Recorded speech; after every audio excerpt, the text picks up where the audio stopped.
Hi guys, welcome back to our channel. Guys, today's episode, pupunta tayo ng battery shop at saka dun sa Wiltec Lapu-Lapu kasi magpapalit po tayo ng brake pads ng ating front na gulong. Sana mura lang yung brake pads nito kasi Brembo. Okay, and then yung sa battery din natin, stock pa kasi yung battery since nung 2017 pa ata mo lang na nabili to, 16 or 17 nung nabili tong motor na to, hanggang ngayon 2022 na. So of course talagang kailangan na tong palitan. Medyo pag ini-start natin yung motor, hindi siya agad-agad nag-i-start, tsaka parang ang nangyayari yung sa kanyang panel, gumaganon yung nagbi-blink yung ilaw, tsaka matagal siyang start, hard starting. Yan yung correct term dito sa ating motor, kaya magpapalit tayo ng battery. So ayan, sige, punta na tayo guys.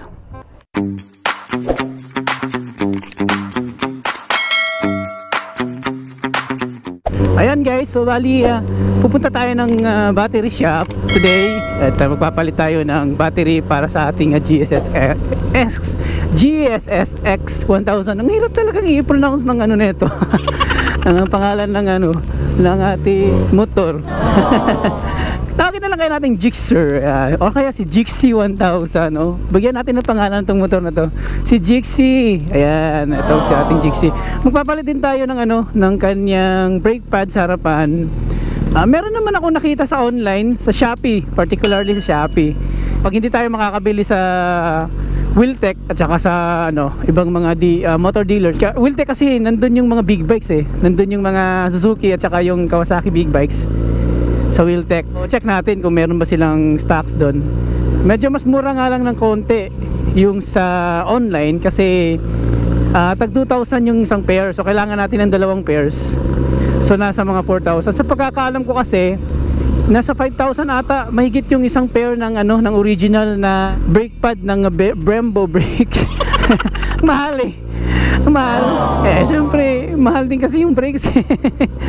Ewan ko nga, baka nga talagang mahal talaga yung brakes ng mga big bikes guys, hindi naman porque naka Brembo. Siguro yung iba rin mahal din talaga, kasi pagkakaalam ko yung MT-09, yung kapitbahay namin, 5,000 yung nabili niya, pero pair na yun yung nabili niya guys. At sana ma-check natin kung meron para makapag-install tayo agad, kasi syempre try din natin i-ride itong ating GSS X o si Gixxi.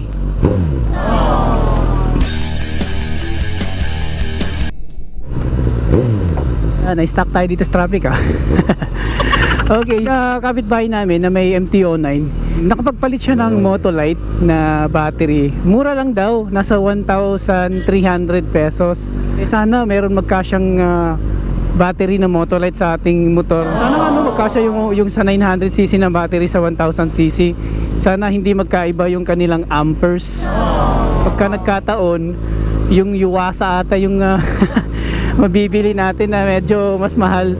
Nasa 5,000 ata mahigit yung presyo ng Yuasa guys. Bakit kaya mahal siya guys, Siguro nga baka mas mataas yung kanyang amperes at saka yung longevity, yung durability.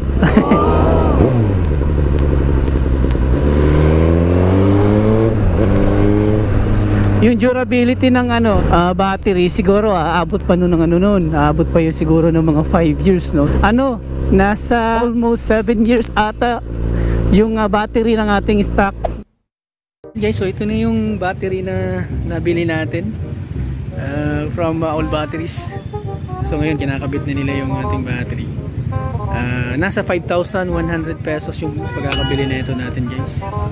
Meron silang Motolite, kaso ang problema sa Motolite is 9 amperes lang pala yun. Hindi siya po pwede sa ating mga Gixxer na 1000cc. Yung 9 amperes guys is pwede pala siya sa MT-09 kasi medyo mas malit ng amperahe yung battery ng MT-09. Kaya sayang, mas mura sana ng konti, pero okay naman yung quality ng Yuasa kasi abot nito ng ilang taon. So sulit pa rin yung binayad nating 5,100. Ayan, so tulungan natin yung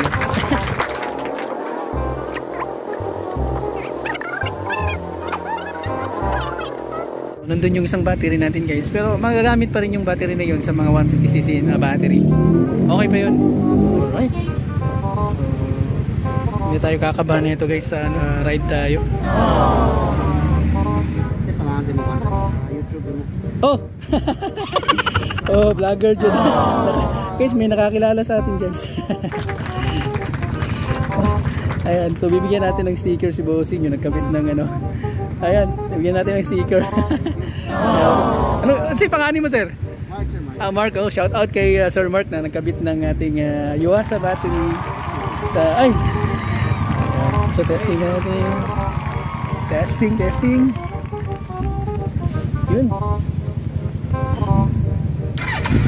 Ayun, wow. One click guys, one click. Check natin kung ilang amperahe. Maganda talaga pag may tester guys, no? Regulator ba nito?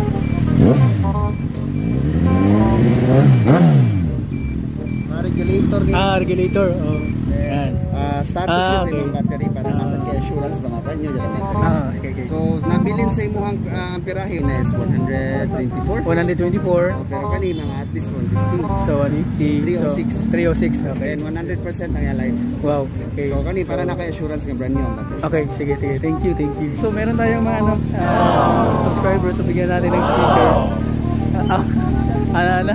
Oh, sige. Thank you. Thank you. Bomba. Ayan. Hatch mix. Natin sticker.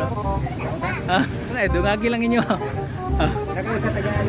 Sige. Salamat.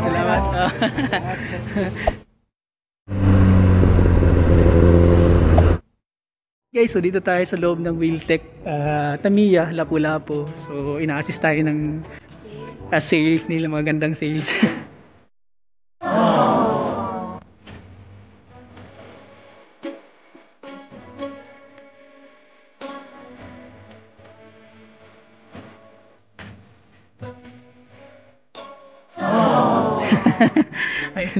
Ayun. So, ito yung mga brake pads pala guys. Hanapin natin yung Z1 o kaya Z9. Kani ma'am? May pangalan na ka. Kani siya ma'am. Kana. Check daw na. Kay nana siya naong. Pero, dapat na siya pangan no, sa likod no. Di sad niyo mamakitan no. Nasa pinabaliktad lang doon. Dili niyo ma-open? Need permission sa sales mong duha. Admin. So ang assign diri kay parts no. Oh, lagi bito. Starting sila ma'am sa vlog natin. Ay bigyan natin ng sticker. Taga natin. Yan.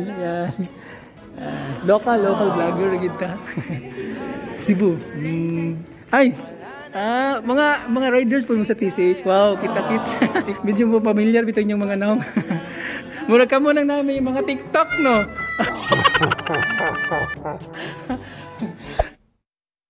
Alright guys, so ayan, nakabili na tayo ng ating battery. Unfortunately, wala tayong nabiling brake pads para sa ating pong GC. Wala kasi yung parts admin ng Wheeltech. Siya kasi nakakaalam ng mga parts doon na binibenta. So ang nandun lang yung sila ma'am na yung sa sales saka sa admin at saka sa sir na sa yung mechanic wala siyang access doon sa Wheeltech sa parts admin. So nagbigay na lang tayo ng number doon sa kanilang head mechanic. Tatawagan na lang tayo kaya mag-abiso lang kung merong available na pads. Actually guys, yung in-order kong na pads doon ay padaanin muna natin to. Yung sa Z1000 o kaya sa ZX. Actually, the same lang sila ng pads nito guys. Sa harapan lang ZH2, ZX10R tsaka yung Z1. Kahit yung sa Ducati guys na Street Fighter ata yun, tsaka yung Panigale, same lang sila neto. Siguro nga kasi Brembo yung caliper na gamit natin, kaya pareha lang sila. So yun yung maganda dito guys, no? Hindi ka mahihirapan kasi usually Suzuki medyo pahirapan yung pyesa din ni Suzuki, di ba, no? At swerte tayo. Yung likuran naman neto guys, actually napalitan na din natin. Medyo sinerte tayo. Binigyan tayo ng kaibigan natin na si yung naka MT-09 yung kapitbahay natin. Yan, shout out natin si Nakagami and Friends. Binigay niya sa atin yung yung spare niya na brake pad sa likod kasi Same lang naman kami ng ano caliper, brake caliper sa likod kasi ano Nissan, ganun din. Same lang. Ano, nakatipid ako ng 1,000 plus guys. So yan guys, at yan, wala na tayong ano ngayon, worries kapag nasa long ride tayo o kaya nagda-drive tayo ng ating CGXC. Ayan. At nakakatakot kasi baka biglang maging mag-off yung makina, no? O kasi maubos yung battery. Ayan, tapos nakapagpalit tayo ng battery. Nating battery guys, ano, Yuasa. Yuasa pala yung pinalit nating battery. At yun, nasa 5,100 yung presyo niya guys. Pero yun nga sabi ng nagbebenta doon sa ano, sa all batteries. Kasi hindi tayo nakabili doon sa ano, sa may Motolite. Hindi daw pwede yung ano, Motolite nila kasi 9 amps lang daw guys. Eh yung kailangan ng amperahe ng ating motor, ito kasi 1000cc, yun din kasi sinabi kasi ng all batteries na 10 amperes mahigit yung kailangan ng motor nito. Eh nasa 9 amperes lang yung sa ano, yung Motolite. So yung Yuasa talaga. Eh yun talaga yung mga usually na ginagamit sa mga 1000cc na big bikes guys, no? Kahit sa mga ano, sa 650 o kaya sa mga 900 or 700, 750, may mga Yuasa. Eh meron mas mura kasi dun. Pwede mag-fit naman yung sa ano, sa Motolite. Kaya ayun, Yuasa yung nabili natin kasi walang available na Motolite para sa ating etong Gixxy. Yan guys, so papauwi na tayo. At maraming salamat po guys sa patuloy nyo po na pagtangkilik sa ating channel. Ayan, sana po at sa mga bagong viewers po natin dito guys, please makapag-subscribe po sana kayo sa ating channel guys. At abangan nyo po yung ating mga videos na i-upload regarding sa ating pagmomotovlog at saka sa mga DIYs na pwede natin gawin.